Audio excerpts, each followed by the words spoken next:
陆思怀喜欢上我室友了，他带着我室友当众和父母对抗，要宣布解除我和他的娃娃亲。他指着我，对双方家长说，我根本就没喜欢过他，和他结婚只会让我恶心，那也成为我喜欢陆思怀的最后一天。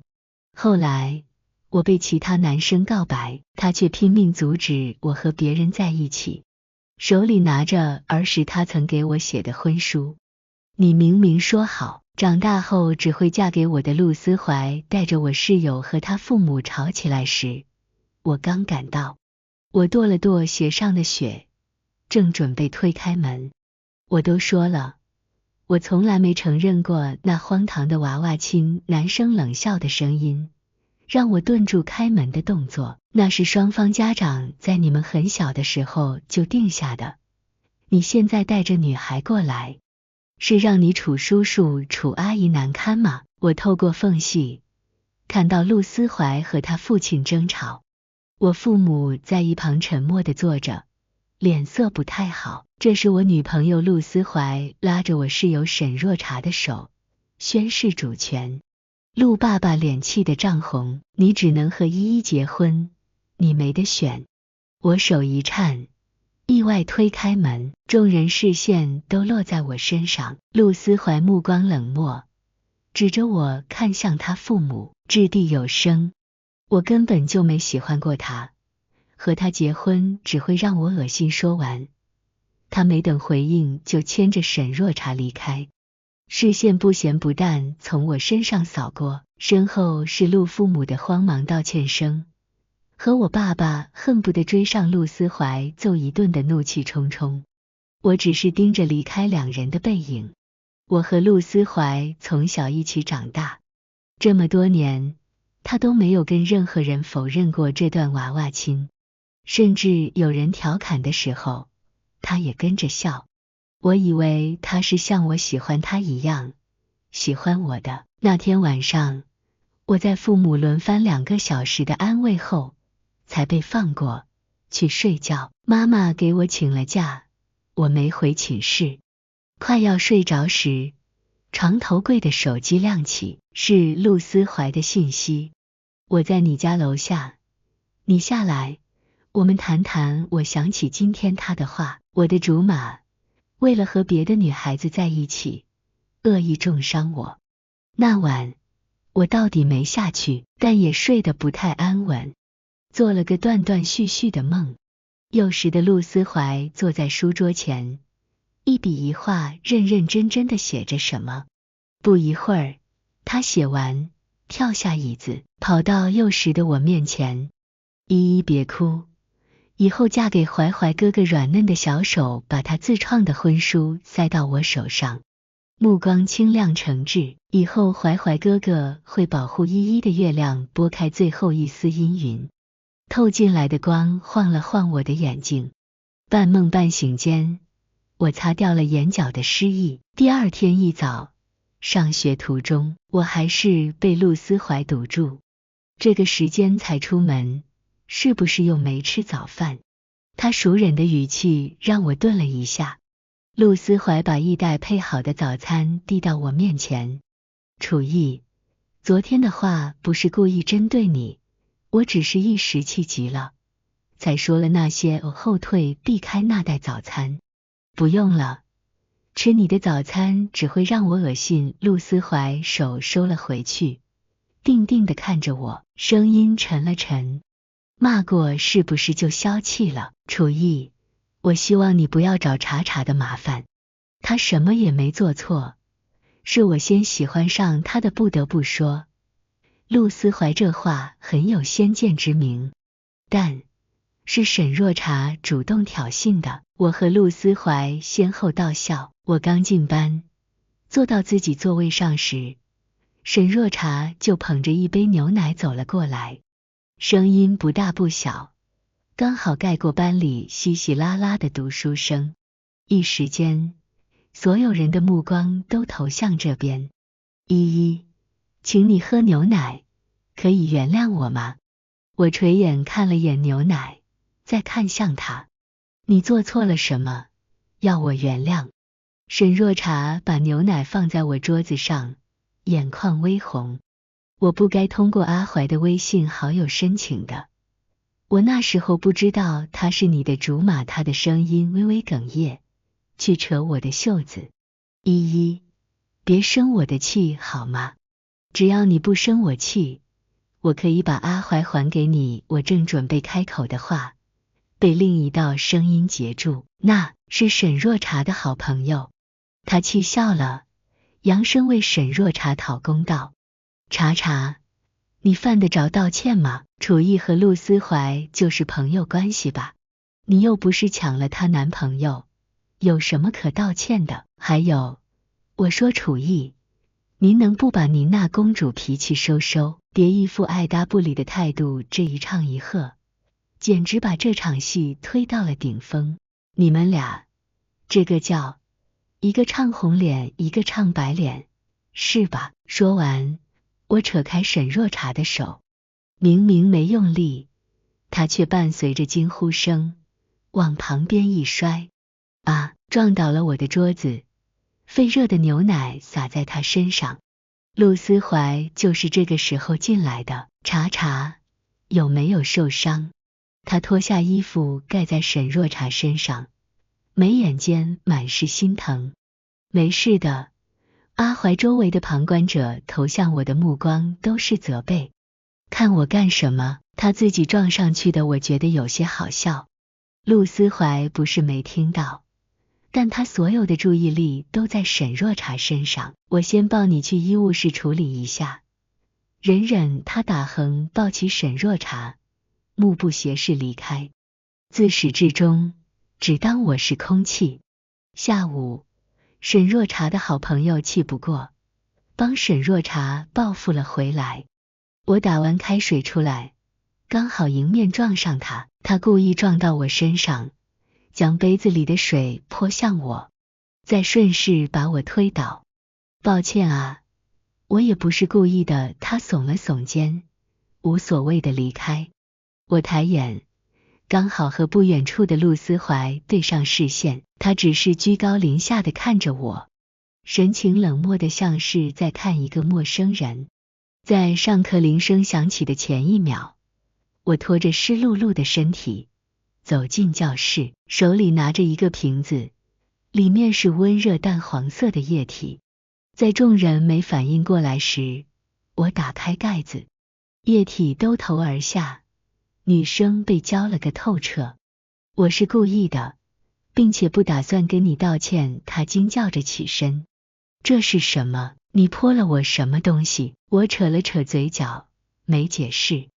直到这件事闹大，我才跟班主任澄清，只是一瓶热水，外加2片茶叶。这件事过后，我被全班孤立，所有人都对我避之不及。我甚至开始质疑自己，我难道做的不对吗？如果是对的，为什么被排挤的会是我呢？而陆思怀和沈若茶在班里情侣学霸的名声已经传开。2人公开恋情的那一天，也是我跟陆思怀坦白的那一天。周5晚上，班级聚会，你来参加吗？班长犹豫半天，在问过所有人后，还是来试探问了问我。我面上风淡云轻，藏在桌子下的手却不由得扣紧。参加吧，我想，也许我也没有那么被人排斥。Club 里，大家坐在一起玩真心话大冒险。转到陆思怀，有人坏笑着发问：怀哥，如果你的小青梅楚逸和你的绯闻 CP 沈若茶同时掉进水里，你救谁啊？那时，我也没想过会一语成谶。陆思怀2人正坐在我对面，空气一瞬间凝滞。我垂眸盯着面前的果汁，一眼不眨。我知道我可以找个借口离开包间，但鬼使神差的，我没动。对面男生蓦地轻笑一声，他语调不紧不慢：什么叫绯闻 CP？ 这我女朋友没跟你们说。余光中，他搂过沈若茶的肩膀，问：茶茶，你会游泳吗？我是旱鸭子诶。女孩有些不好意思。陆思怀轻叹一口气，言语中满是宠溺。那你要是掉海里，我不得抱着你游一路。他没有正面回答这个问题，但是答案已经很明显。本来也是，沈若茶是他女朋友，先救女朋友没什么不对。我轻合了下眼，敛起眸里的酸涩。众人都在起哄陆大学霸原来谈恋爱是这样的，我连呼吸都放得很轻，将存在感降得再低一点，害怕被用怜悯嘲笑的眼光注视着。但沈若茶似乎并不想这么轻易放过我。在轮到我时，她笑得人畜无害，温柔发问：楚逸，在现场，你有没有喜欢的人呀？喜欢过也算我。他以俏皮的语调说着最狠毒的话，让众人以为他只是在开玩笑。说谎的话，全家不得好死窝。我像是被逼到了死胡同，现在站起来大闹一场，大概会被永久孤立吧，又会被同学以异样的眼光看待。我微微抬眼，对上沈若茶的视线，有话音刚落，我就感受到陆思怀猛地看向了我。沈若茶笑了笑，挽上陆思怀的胳膊。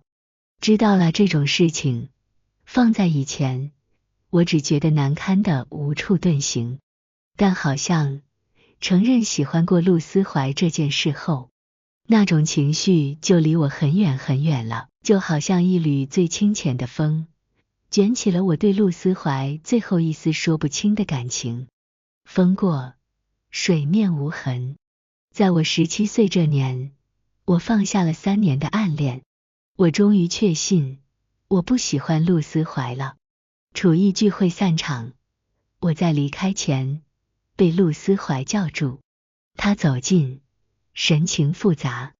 今天你说你喜欢的人，他顿了2秒才接上，是我。坦白说，我现在对面前的男生再也提不起一丝好感。是我又补充，但是喜欢过。在你指着我说和我结婚会恶心的那一刻，我就决定不喜欢你了，更何况你现在有女朋友。我真的放下了。陆思怀紧抿着唇，一言不发。我没想故意伤害你，我一直把你当作妹妹。我已经不想听他这些苍白的措辞。楚逸，我会补偿你，尽管我立刻拒绝，并且用实际行动表示了。我真的想离你和你女朋友远点。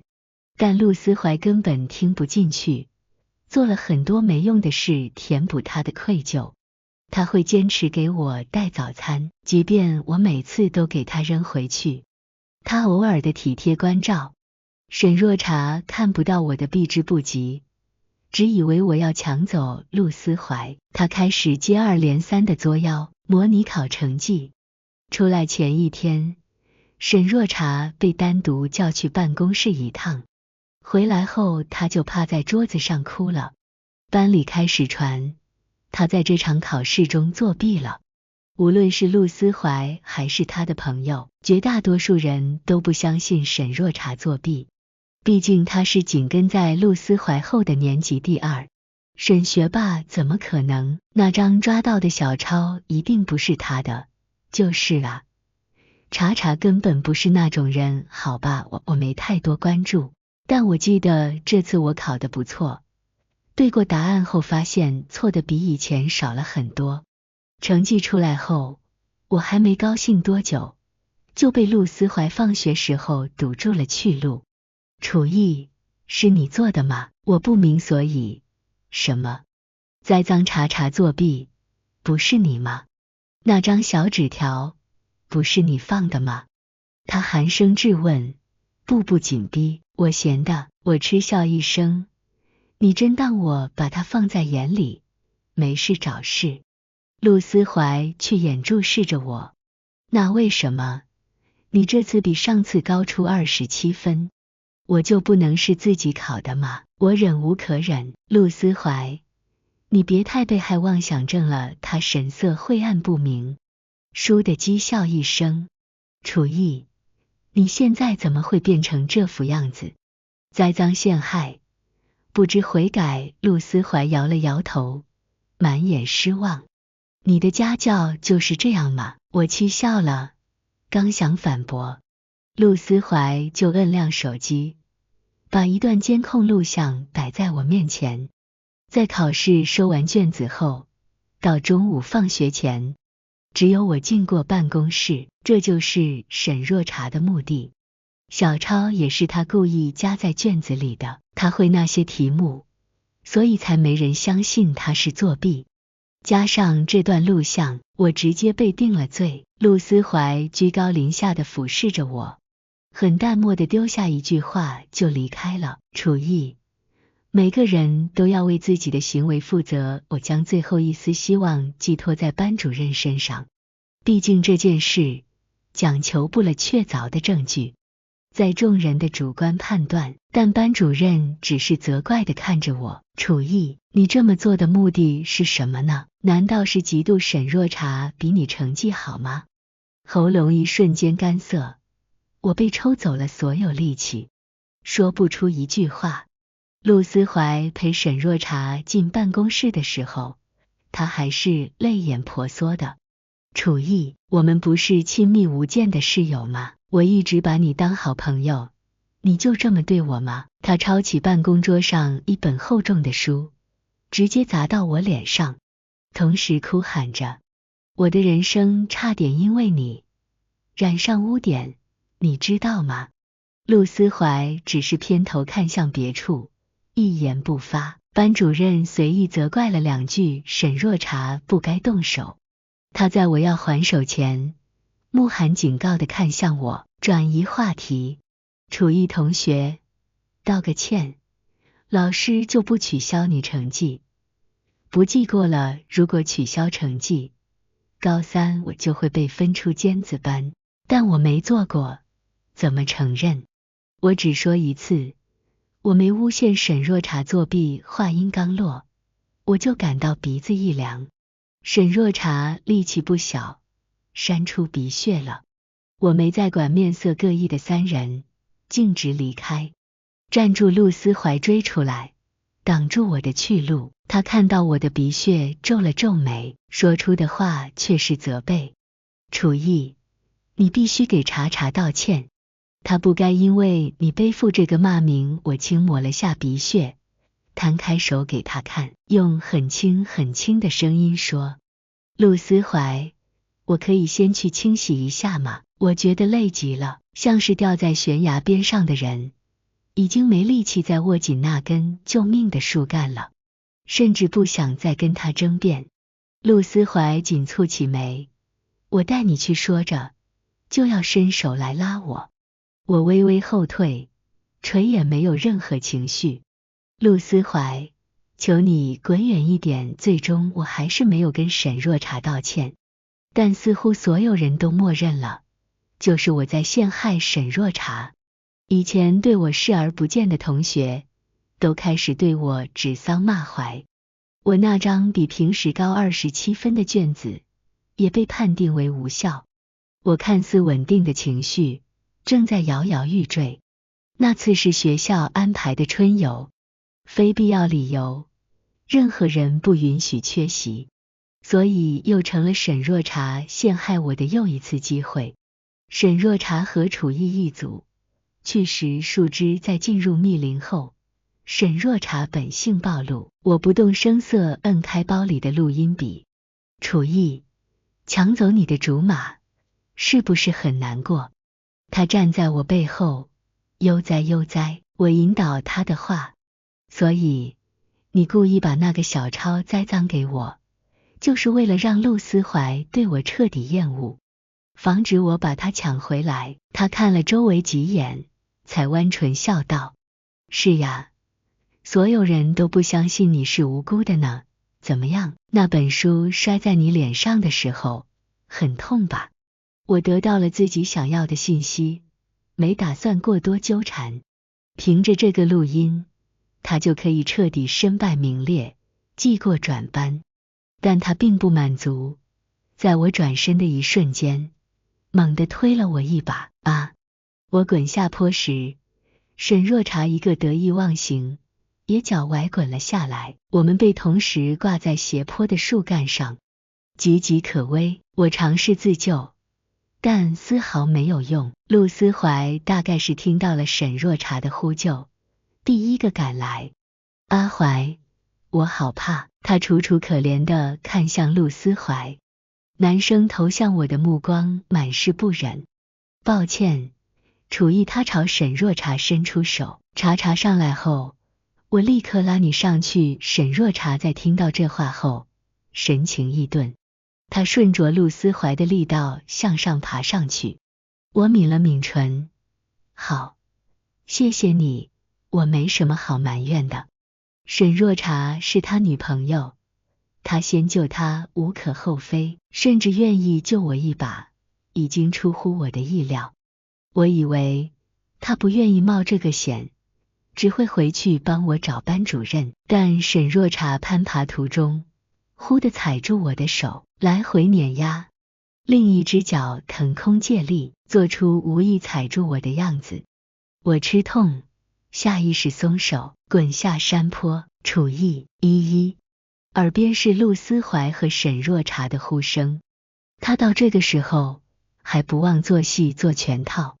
好在身下落叶足够厚，坡度也较缓，我最终后背撞到树干上，因此停了下来。身上大大小小的不是划伤就是磕伤，唯一一处重伤就是后背撞到树干的地方。我慢慢撑着树站起来后，才发现个最大的问题，我迷路了，手机也没有信号。与此同时，另一边的沈若茶正在竭力阻止所有人营救我。我最终是靠手机里的指南针跌跌撞撞走出林子的，但回到集合地才发现大家都走了。我给班主任打电话的动作停了下来，冷笑一声后，转而打给了父母。伤不算重，但也要留院观察1天。陆思怀是在我父母晚上回家后进来病房的。他声音有些哑笔时，我正在看着窗外黑压压的天发呆。陆思怀余光中，男生走近，我才缓缓开口。今天白天，我在树林里找出路时，就忽然想起了初2的时候，我们去森林公园秋游。话音一顿，我看向他，你还记得吗？他神情茫然，明显不记得。我没有任何波动，继续跟他讲，像是个旁观者，去叙述着别人的心动，冷静而陌生。那次我被蛇咬了，你明知道那蛇没毒，还是立刻背起我去医院。那时候还特别热，你跑得浑身是汗也没放下我，因为你知道我怕疼。我当时趴在你背上就想，我轻叹了口气，我真的好喜欢你啊。陆思怀，人怎么就能变得那么快呢？为什么曾经对我无微不至，永远把我放在第一位的竹马，现在会指着我说恶心？为什么会任由别人打我？甚至在我生死未卜的时候，也选择了袖手旁观。陆思怀眼神中满是懊悔，他辩解不了，只是一昧的道歉。我错了，我真的错了，原谅我好不好？我不会再扔下你一个人了。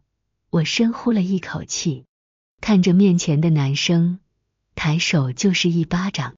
陆思怀，你怎么好意思求我原谅？我注视着他，你先救沈若茶，她是你女朋友，我没资格怪你，但你明知道我掉了下去很危险，就算我们没有认识10多年，只是个普通同学，你难道不可以去顺便告诉班主任，或者报警吗？你冷血得像个畜生，如果我没有从密林里走出来呢？甚至有可能都没机会听他这些废话。陆思怀像是被击溃了一般站不住，蹲在我床边，作势来牵我的手。他声音颤抖着，晦暗的眼里满是痛苦。对不起依依，我忘了，我真的忘了。当时查查情况太紧急了，我扯了扯干涩的嘴角，避开他一个没有摔下去的人，到底有多紧急？滚啊！陆思怀没动，只是乞求地看着我。在我视线落在旁边的玻璃杯子上时，沈若茶推开了病房门，只不过他看起来似乎比我这个掉下山坡的还要伤得重，坐在轮椅上，一脸病态。楚逸，你不要怪阿怀，他眼眶微红，要哭不哭的。因为当时我脚崴了，我太怕疼了，就只好求着阿怀先送我去医院的。这就是他的情况紧急。对不起，我以为我男朋友是可以随时随地以我为先的，忘记了阿怀不一样，他还有你这个青梅，是我太自私了。说着他就边哽咽着，边试图站起来。在摔倒前一刻，陆思怀跑过去接住了他，然后把他抱回轮椅上。他在转头看向我的一瞬间，我忽然情绪决堤，崩溃地把手边的东西砸向两人。陆思怀挡在沈若茶面前，额角被砸得渗出了血。滚！我现在多看你们这对狗男女一秒。我盯着两人，一字一句道，都无比恶心。沈若茶很能为他考虑，拉了拉陆思怀的袖子，就打算离开。陆思怀一言不发地看了我许久，在两人拉开门离开前，我倏地开口。沈若茶轮椅上的那道背影顿住。掉下山坡前，你曾送过我一份礼物。我深深地盯着他的背影，手不自觉攥紧床单，紧到颤抖。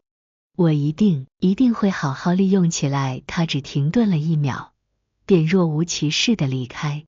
在沈若茶看来，他所做的一切都天衣无缝，加上次次他都安然无恙的完胜，难免有些得意忘形，所以他并没有把我的话当回事，甚至刚走就发来之前录好的视频挑衅，应该是他提前架起的摄像头偷拍的。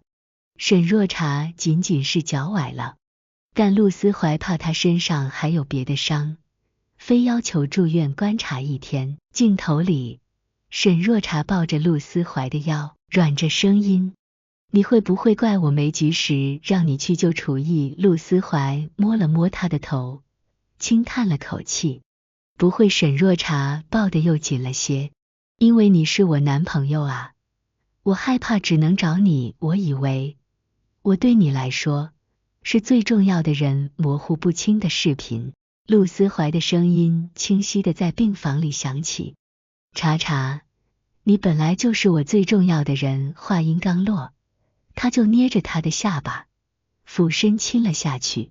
这条视频后紧跟着一段话，这就是阿怀没去山坡下找你的原因啦。我眼睛微微失焦，摁灭手机，出神地想，他们两人接吻的时候，我在干什么呢？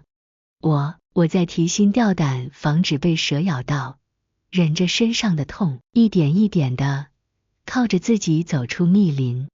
那天傍晚的风比平时格外冷，虽然说我已经有录音，足以证明考试作弊的始作俑者是沈若茶，但有些棘手的是，我确实也是被沈若茶推下山坡的，但没有证据证明一个录音对他的打击，在我看来只是无关紧要的。正在我犹豫是不是要只把录音交出去的时候，同班同学刘莎莎找上了我。回到学校后，自由活动时间，她在别人没有注意到时走向了我。楚逸，我都看到了。我先眼看他。他说，我那天想去没人的地方解手，刚好看到沈若茶推你了，而且他骗了班主任，所以才没人去救你的。见我没接话，他脸色有些赧然，才慢吞吞解释。我当时不敢立刻说出来，怕你万一死在那里，死无对证。我怕自己被沈若茶盯上，人之常情。毕竟他敢把我推下去，就是将人命看得很轻的表现。我不动声色继续套他的话，你看到也没用，人证不能给他定罪。刘莎莎看向周围，踌躇着不说话，我也安静地等着。楚逸，你家有钱，是不是我给你证据，你能真的让他坐牢？他紧抿着唇，有些害怕，因为如果不能真的让他进去，我害怕他报复我。我点点头，再倏地一笑。你知道吗？沈若茶他满18了，这就意味着连法律也不能再对他从轻处理。刘莎莎终于放心下来，拿出手机给我看那段录像，从他的角度刚好能看到沈若茶手续一推向我的动作。至于沈若茶骗了班主任这件事，见证人就更多了。据刘莎莎所说，沈若茶他们回去后，他支开陆思怀去帮他找车，送他去医院，又在大家要走寻找我的时候阻拦下来。老师，楚逸跟我说他身体不舒服，已经提前走了，我都看到他家车来接他了。班主任将信将疑，那我也要给他家长打电话确认一下。沈若茶肉眼可见的紧张起来，怎么没信号？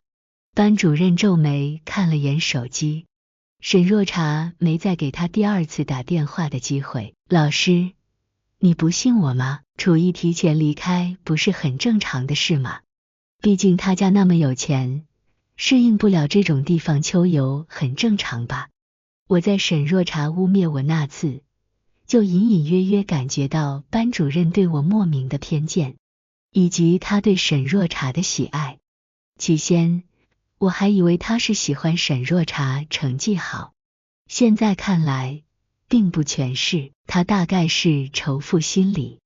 沈若茶正是利用他这种心理，若有若无提起我的家境，激起他对我的不满。事实，沈若茶忽痛转移话题。老师，我脚崴了，肿得挺严重的，能麻烦您先通知下我家长吗？他这一套操作行云流水，使得我彻底丧失被救援的机会。沈若茶彻底完了，但忽然间我就不是那么想让他立刻完蛋。周2课间操，我趁没人注意跑到广播室，对着麦摁下录音笔。怎么样？那一本书摔在你脸上的时候，很痛吧？沈若茶的声音清晰传进每个人耳朵里。可惜的是，我看不到此时他的表情。我虽然因此被教导主任教育了一顿，但沈若茶直接身败名裂。不是吧？沈大学霸还真是自己放的纸条。我天，他在我心里一直都是沈家一般的存在，怎么这么恶心？同学的议论声毫不避讳。我眼见着沈若茶脸色越来越白，同时神情不好的还有陆思怀。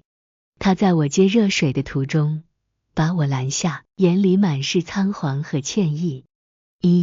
是我误会了。我边拧着杯子盖边说，你有什么话一次性说了半晌，他才开口，你能原谅我吗？语气小心翼翼的。我听后毫不犹豫地把水泼在了他的脸上，虽然不是很烫，但也足够狼狈。陆思怀，我只问你，如果是你，你觉得能原谅吗？陆思怀一动不动任我泼，水滴顺着他的发梢滴落，他垂眸惨淡一笑，你是不是真的很讨厌我了？连我们10多年的友谊都不想要了？初春的风依旧冷冽的有些刺骨，尤其是校服湿透的陆思怀，他冷得肩膀一颤，却依旧执着地等我回答。陆思怀，你没资格跟我提那10多年。话音一落的瞬间，男生眼里希冀的光瞬间暗下来，转身离开时，很轻的询问声在背后响起。真的不能原谅我吗？该怎么原谅呢？怎么原谅一个所作所为让我在短短2个月就可以彻底放下10多年青梅竹马情谊的人呢？沈若茶以为这就是全部的时候，我给他又发了条信息，引他到器材室，内容是刘莎莎发给我的视频其中一段的截图。你还想怎么样？沈若茶咬着牙，脸色灰暗，看起来他这几天过得并不算好。我手里拿着一本差不多6厘米厚的新华字典，掂了掂。你扇自己耳光，我说结束再停，或者我来，你选一个。沈若茶怕我怀恨在心，疯狂报复，忍着怒气开始抽自己耳光。女生脸上的红印渐深，肿得高低不平。忽然器材室外传来脚步声，我有些慌。2个女生独处，其中一个还满脸红肿。照着沈若茶的性子，我多半会被冠上校园霸凌的名头。在我还愣神间，脚步声越来越近，我看向露着一道缝隙的门，正心惊胆战着，门被合上了。也就是说，外面那个人帮我带上了门。我善心之举，在沈若茶把自己鼻子抽流血后，我叫停了他的动作。求你，他微微动了动唇，不敢牵扯到伤口。别把视频交给警察，我还想高考。我轻笑了一声，笑他荒唐，推开门径直离开。打完了。门边突然响起的一道细小的声音吓得我一颤。帮我关门的好心人是刚巧路过的刘莎莎。我帮你看着呢，没人看到你打他了。我没打，从一开始我就是做的自己不动手的打算。沈若茶自己扇自己，才抓不到我的一点责任。谢谢，我对他点点头，就打算离开。楚意他神色犹豫，几秒后，他把手里的奶茶不由分说地塞到我手上。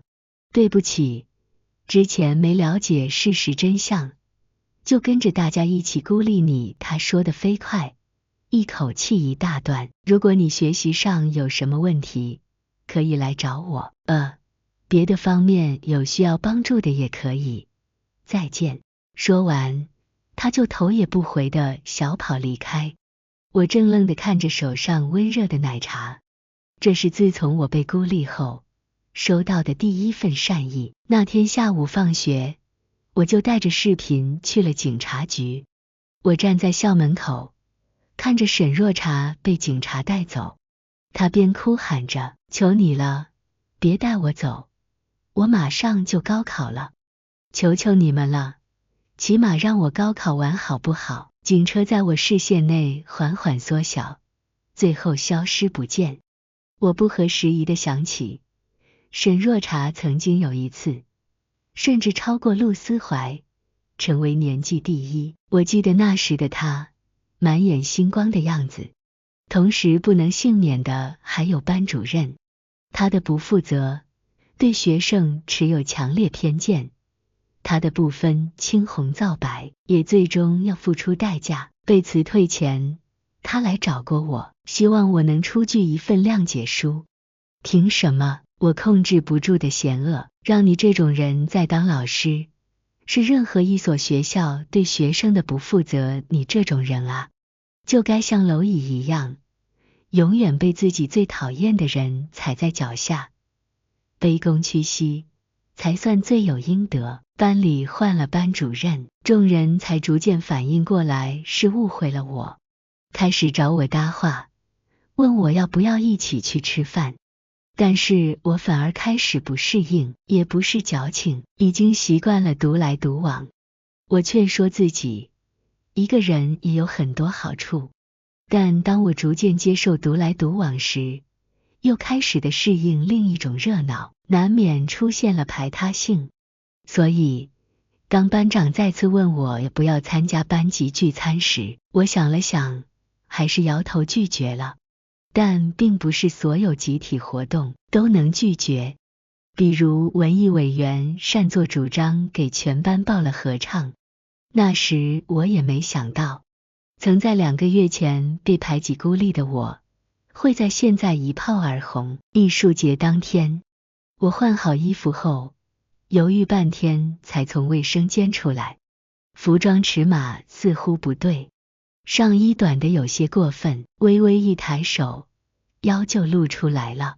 陆思怀近期一直断断续续配合警察调查，来学校时间很少。我停下步子，蹙眉，你又要干什么？陆思怀虽然没犯什么实质错误，但鉴于他每件事都有参与，便被记了个处分。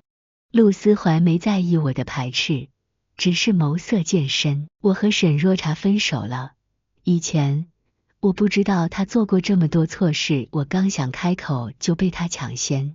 我知道你讨厌我，他自嘲地扯了扯嘴角。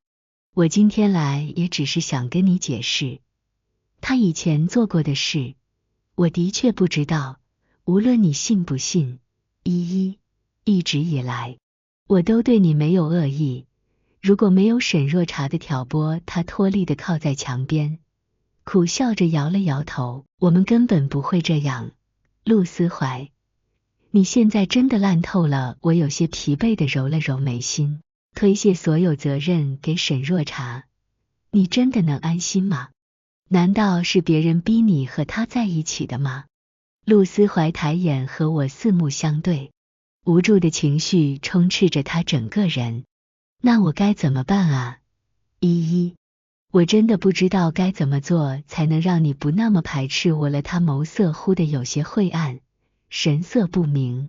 我也不知道我是怎么了，我好像对你……后面的话我实在听不下去了，我也不想知道他怎么样。绕过他就往后台化妆间走。上台前，我不经意间抬手而微微露出一截腰的画面被人拍了下来，然后被人发到了表白墙。这女生是我的菜，求一个联系方式。我去，这个是真的好看，好腰。我也蹲个联系方式啊，我见过她，应该就是正在台上表演这个班的。热度逐渐发酵。在我回到后台，被人堵住时，我才知道怎么回事。同学，能加个 V 吗？一个耳朵微红的男生被后面几个男生半推到我面前，神情扭捏。我有些莫名其妙，正打算拒绝时，陆思怀越过人群走到了我面前。祝贺你表演顺利。他唇边带着笑，把手里的一捧花塞到我怀里。不是，他谁啊？耳边是旁观者的低语。不知道。这架势看着像处一男朋友，声音不算太小，起码我和陆思怀都能听清。说着，真有人来问：哥们，你女朋友啊？那人指了指我，问陆思怀，他没否认，只是挑了个眉。所以别要他微信了。我觉得好笑，上前把花扔回陆思怀怀里。我跟他没关系，撂下这句话，没管脸色沉下来的陆思怀，就离开了。但他好像开始阴魂不散，晚上放学也跟着我一路。我们之前本来就有娃娃亲，今天我没否认，也只是为了防止他们把你微信传播出去。我看了他2秒，忽然反应过来，他一直没意识到自己是错的。陆思怀，你还记不记得你小时候给我写过一封婚书？我偏开头，视线落在某处，声音没有一丝起伏，只是在骤降的气温加持下，语调也显得微冷。那时太小了，虽然我不懂嫁娶的意义，但我知道那样就可以一直和怀怀哥哥在一起了。我很安心。我再度看向面前眼眶泛红的男生，因为他说过，怀怀哥哥会一直保护我，但是你反悔自己主动提出的娃娃亲，并且什么都没做到。陆思怀崩溃，蹲在我脚边，我的手背被他紧紧握住。别说了，依依，我做错了好多。我慢慢抽出手，居高临下地看着他。对，你做错了，你对我的伤害是不可磨灭的，陆思怀，我一辈子也不会原谅你，所以求你，别再缠着我了。那天他最终也没有答应，只是在离开时，说自己好像喜欢错人了。回到家，我恍然想起，那纸婚书好像还没扔。翻箱倒柜找出来后，我没再看一眼，撕碎扔到楼下垃圾桶了。在接下来的一段时间，陆思怀确实没再打扰过我，只是都在同一个班里。我回头时，总能发现他在出神地看着我。我看着黑板上的高考倒计时，压下去这股烦闷，不想再去招惹他。但陆思怀还是在某一天，彻底撕开他的伪装。那也成为一直到高考前，我见过他的最后一面。虽然那天我并没有把微信给那个男生，但他还是会偶尔在某节课间大咧咧来我们班，给我带小零食，我又不得不给他送回去，因此耽误一整个课间。后来，我频繁的躲避可能真的把他惹急了。某天放学，他直接在校门当众向我告白，他势在必得的神情，配上吐槽的告白现场，颇有逼迫的意味。抱歉，我公事公办的语气，他不喜欢你，你还没完了。这个大场面，陆思怀不会注意不到。今天的他，面上带着一层薄薄的戾气。那男生回头莫名其妙地看着他，跟你什么关系？陆思怀嗤笑一声，走过去一拳打得他趔趄了几步。他当然跟我有关系，说着两人就打了起来。近期高考迫在眉睫的压力，加上陆思怀时不时的纠缠，简直让我压抑得喘不过气来。在事情闹大前，两人停下了手，还算没闹到警局。但我的烦闷已经到达顶峰。空旷无人的街道，陆思怀像犯了错一样低着头站在我面前。我没想打扰你，依依，我知道你不喜欢他，只是想帮你赶走他。陆思怀，我声音不自觉高了些，麻烦你不要再做这些没有意义的事，你现在只会让我困扰，知道吗？以前我被欺负的时候你没出现，现在更没必要了。他安静了许久，再开口的话还是那句苍白的对不起。他从包里拿出一张皱皱巴巴的纸，你把它扔掉后，我就捡了回来，把它们一点点拼回去。那张婚书上缠着一圈又一圈的胶带。他的声音有些哽咽，手也微颤着。你明明说好，长大后只会嫁给我的。那天我已经记得不太清楚了，只记得我被陆思怀偏执听不进去话的样子气急了。我似乎骂了他很久，又扇了他好几个耳光，最后蹲在路边哭，求他别再来打扰我了。那封他努力拼好的婚书，再次被我撕得粉碎，而陆思怀也真的没有再出现过我面前。他父母第二天就给他请了假，说剩下的1个多月他在家自学。我虽然有些诧异，但更多的还是松了口气。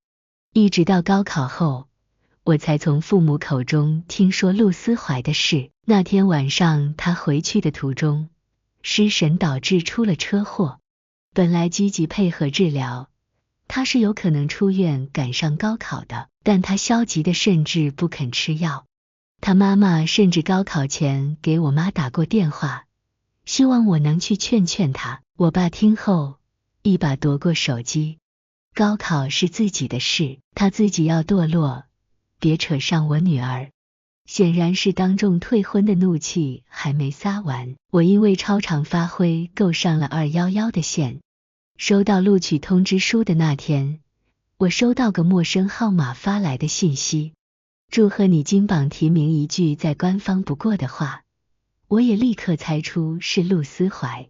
我没什么波动，把这个号码顺手拉黑了，呼吸着燥热的空气，心却格外平静，脑海里像电影回放一样，一帧一帧播放这半年的大起大落，最终在我8号最后一张试卷停笔时落幕。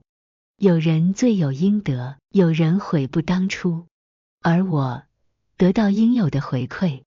我捏着手里的录取通知书，眺望未来大学的方向。我知道，我的人生才刚刚开始。